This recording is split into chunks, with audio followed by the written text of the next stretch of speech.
You know what we have, friends? We have a verdict. Oh, I love a verdict. You know how much I love a verdict.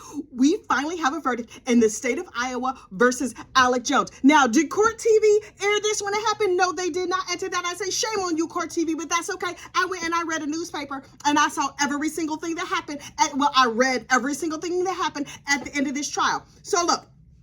In part one, we talked about the opening statements and all that other stuff. If you don't know all of that, please go back and find part one of this video. I will link it in the description box below. But look, so, I thought Mr. Alec Jones might take the stand. He was like, yes, my friends say that they heard me, unfortunately, unalive my daddy. And Ring Doorbell, because you know Ring Doorbell be out here solving crimes. Ring Doorbell was like, here's the flashes of when the pew-pew was fired in the house. And then you see Alec Jones running out of the house, getting in the car with his friends. And then he's such an idiot. He left the house, drove around someplace, and disposed of the pew-pew. Because you can't say the G-U-N word here on the Tubes of You. Then he and his friends looped back to the house, and then somebody took an arm, somebody took a leg, and they carried Daddy over to the trunk of the car and threw him in, and then they disposed of the body. But they was a little bit drunk. And yes, Daddy probably didn't feel nothing because he was very much a narcotics enthusiast, and he was really enjoying the effects of the various meths that were available in the local area. And so they were like, somebody drive by, they gonna see Daddy just laying here. Let's put this nice decorative kitchen rug on top of him, and then nobody will suspect a thing because there's nothing suspicious at all about legs sticking out from the end of a kitchen rug in a ditch in Iowa. Okay, so the postman came by and sees the rug and was like, oh, I think that might be a mannequin, but you know it's never a mannequin. And so they called the po-po, whatever. So the police went to the house. And they were like, okay, Mr. Alec Jones, we're going to take you down to the police station and have a little chat with you. And Mr. Alec Jones was like, I don't know nothing. I didn't see nothing. Why are you asking me questions? I don't know anything. And they were like, we found your daddy. He was like, see, what had happened was Daddy was acting up and Daddy smacked my mama. And, you know, you can't be smacking my mama and stuff. And so, was Daddy's girlfriend there? Yes. But you know, it was a sister-wife situation and the sister wives were not getting along that good. And so, I might have shot my daddy. Yeah, he confessed on tape to the police. Sir, you know when they say you have the right to remain silent, that's a secret code that says, shut up.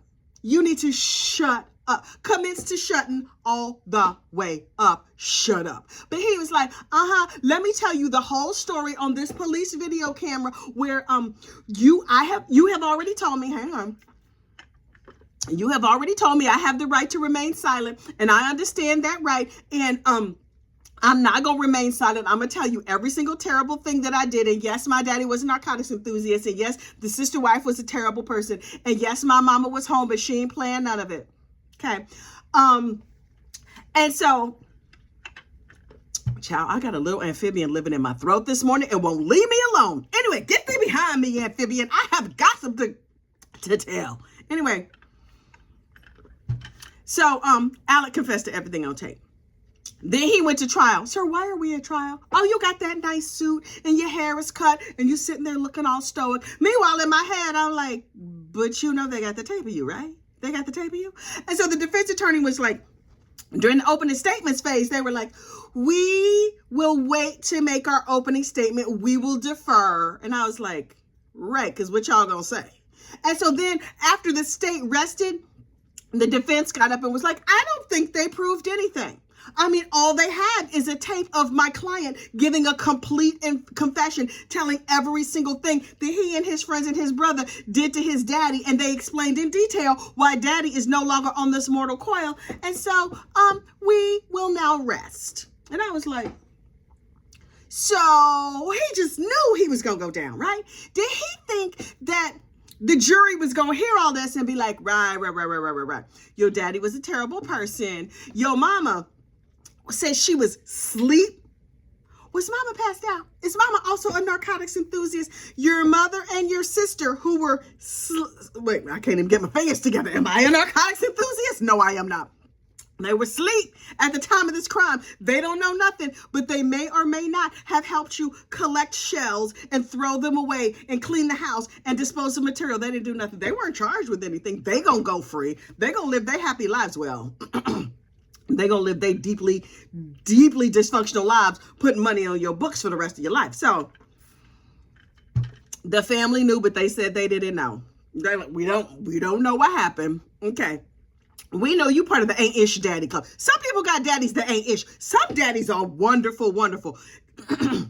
This daddy, he was not a part of that club. But you're not supposed to, unfortunately, unalive your daddy, even if your daddy ain't ish. So the family was like, we will stand behind him, far behind him, because we don't want to go to jail either. So the jury was like, okay, we've heard everything you have to say. And thanks so much for telling us this lovely story. Am I going to get my $40 a day for jury duty? Because, I can buy me like a half a bag of groceries with $40 a day. And this has been 2-3 days. So maybe I could get me a whole bag of groceries. Thanks so much. And so the jury went out, and they were out for almost 2 hours. You know what that means? They made this decision in the hallway on the way back to the jury room. They were just like, yeah. You think he did it? You think they're going to order us lunch? If we sit here and keep just like biding our time and like playing tic-tac-toe with something, can we get a salad out of this? Okay, listen, this is what we're going to do. Everybody make your lunch order. Everybody go around. Let's set up a WhatsApp group so that we can stay in touch, because now we all BFFs. Oh, we're going to go to lunch at the taco place, Taco John's or whatever, because in my mind, they don't have no good tacos in Iowa. But they might, I don't know. Anyway, they made lunch plans for later. They got themselves a free lunch on the county. They set up their WhatsApp group. They shared pictures of their friends, of their kids and stuff. Look, here's my dog Fluffy. This is Fluffy when she was a puppy, and this is Fluffy now. Oh, we've killed enough time. Okay, everybody sign this paper that says he's guilty, and let's just send this Mama Luke off to jail. And that is what they did. In 2 hot seconds, they sent this boy to jail. He getting sentenced to life without possibility of parole. So I don't know why he wasted everybody's time. But here's the thing.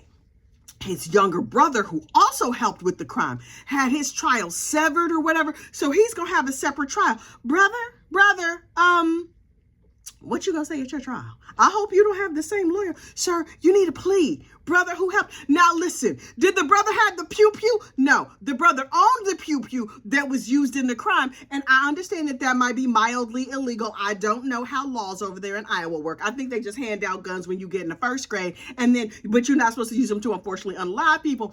And so the brother was like, look, I did not fire any shots. Now, did I help carry a leg when we was carrying Daddy to the trunk of the car? I may or may not have been there, and I might have been part of the count. You know the count. And they was like, okay, how we gonna get him into this ditch? 1, on 3, y'all. 1, 2, 3. And they said, I think the brother was in charge of the count. Okay, cool. And then he went over to Bootleggers with his friends and had some beers and stuff after the fact. Okay, cool. So he participated.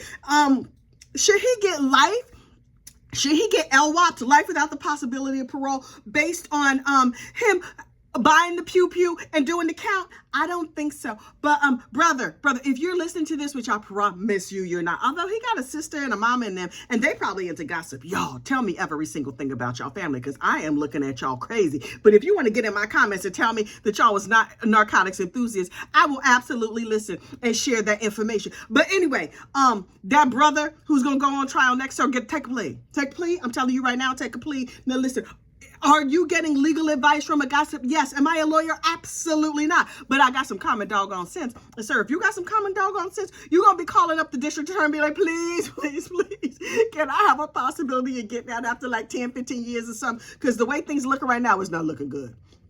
And your brother about to get L-whopped. So, sir, take a plea. E-play. I'm just saying, I'm not trying to give you no information, but I'm trying to give you information. So look. There will be a part 2 of this trial. I get the feeling it's not going to go to trial. I get the feeling this going to be like a newspaper article within the next week or so where the brother is like, yeah, I'm going to take 15 years because he's only in his 20s.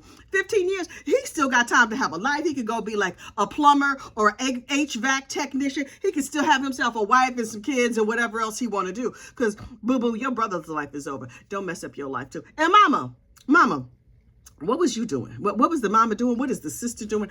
I have many questions. I hope everybody gets some nice therapy or whatever. But all of that to say, short story long, honey. Alec Jones got convicted. It was terrible. It was entirely foreseeable, but he got convicted. Look, please like this video, subscribe to the channel. I'm going to put the playlist for the rest of the Iowa versus, what was this boy's name? His name keeps slipping out of my mind. Iowa versus Alec Jones. I'm going to put the link in the playlist. You have a great rest of your day. Bye.